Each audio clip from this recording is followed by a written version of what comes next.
hello, welcome back to my YouTube channel.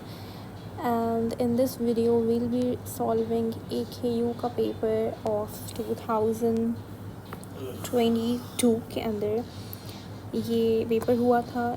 And this paper is created by the students जिन्होंने ये आके exam attempt करने के बाद दिया था. So it's a recreated paper and let's just try to solve this paper. Mainly आज की इस वीडियो के अंदर हम लोग बायोलॉजी सेक्शन देख रहे होंगे. And if you want me to solve other sections like chemistry, physics, maths and the scientific reasoning, so please comment down and do not forget to like and share. Let's just start. First MCQs है हमारे पास कि respiration जो है वो कहाँ होती है, respiration in plants कहाँ होती है. फर्स्ट ऑप्शन बोल रहा है द सेल. ठीक है, इट्स करेक्ट. सेल सही बात है कि सेल के अंदर ही होती है रेस्पिरेशन.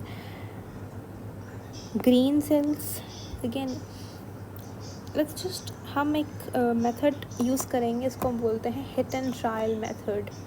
ठीक है, या आप इनको बोल सकते हैं एलिमिनेशन का एक मेथड यूज़ करेंगे. We will try to eliminate answers. Next ठीक है, सेल मुझे बात सही लगती है बट ग्रीन सेल्स लाइक हमें और ऑप्शन भी पढ़ना है राइट. जनरली ग्रीन सेल्स तो ऐसा नहीं है. ऐसे कुछ सेल्स अगर जो येलो टर्न हो गए हों, जिनका कलर थोड़ा सा चेंज हो गया हो, तो उनके अंदर भी रेस्पिरेशन हो रही होती है. ठीक है, तो it's partially correct but not fully correct. Third है स्टोमेटा. तो स्टोमेटा तो सेल भी नहीं है, स्टोमेटा तो सिर्फ एक ओपनिंग का नाम है.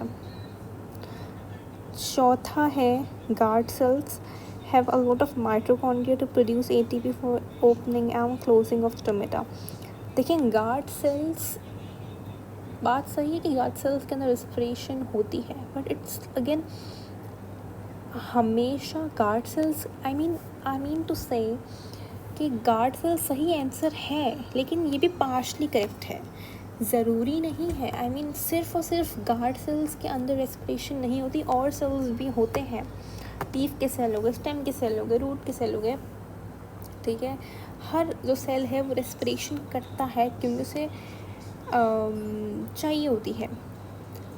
तो सिर्फ गार्ड सेल्स लिखना would not be a correct, it's a partially correct answer. Because respiration जो होती है प्लांट्स के अंदर वो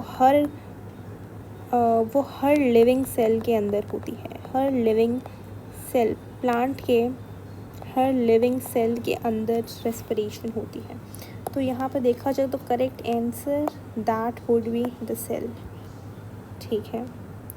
सेकंड है what will our body temperature be in Gilgit where the temperature is 0 degree Celsius.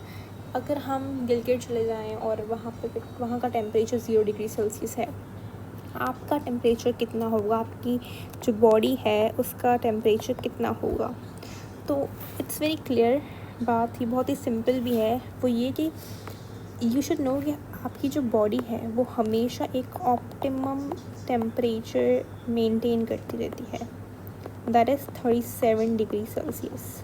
ठीक है, तो यहाँ पे जो भी वैल्यू 37 डिग्री सेल्सियस या उससे करीब करीब होगी वो सही मानी जाएगी. 0 डिग्री सेल्सियस नहीं, 27 नहीं, 36 to 38 यस, इसके दरमियान ही होगा. अबव 38 भी नहीं होगा. तो आपका जो करेक्ट आंसर है that is 36 to 38 degree Celsius आपकी बॉडी मेंटेन करेगी टेम्परेचर. नेक्स्ट क्वेश्चन है how many components of phloem are living. कितने कॉम्पोनेंट्स ऑफ फ्लोएम जो है वो लिविंग है. ठीक है, अब हम क्वेश्चन तो कर रहे हैं बट मेरा काम ये भी होगा कि I will tell you each and every information about the topic जो हम पढ़ रहे हैं, जिसके बारे में हमने MCQ सॉल्व किया है. जैसे कि यहाँ पे फ्लोएम टिश्यू की बात हो रही है, तो phloem is one of the vascular bundles. और फ्लोएम के 4 सेल्स होते हैं. फ्लोएम के 4 सेल्स होते हैं हमारे पास. फर्स्ट है सीफ ट्यूब सेल्स. सेकंड है कंपेनियन सेल्स. थर्ड है फ्लोएम पेरेन्काइमा,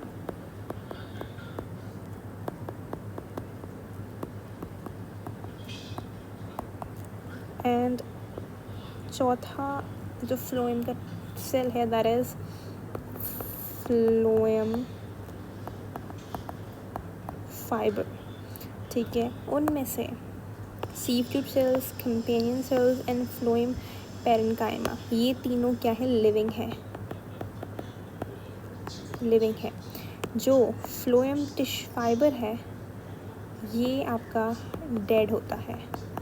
तो यहाँ पे सवाल पूछा गया दैट इज़ के कितने component of phloem are living. So कौन से लिविंग है, sieve tube cells, companion cells and phloem parenchyma, 3 cells इनके लिविंग हैं। ठीक है, एक और बात मुझे यहाँ पे बतानी है कि आपकी जो सीव ट्यूब सेल्स होते हैं ना, इनके पास माइटोकॉन्ड्रिया नहीं होता, नो माइटोकॉन्ड्रिया। ये बात याद रखिएगा, ये एमसीक्यूज़ पूछा जा सकता है। ठीक है, यहाँ पे कहीं एक बात एक एमसीक्यूज़ बन सकती है। ठीक है, नेक्स्ट हम क्वेश्चन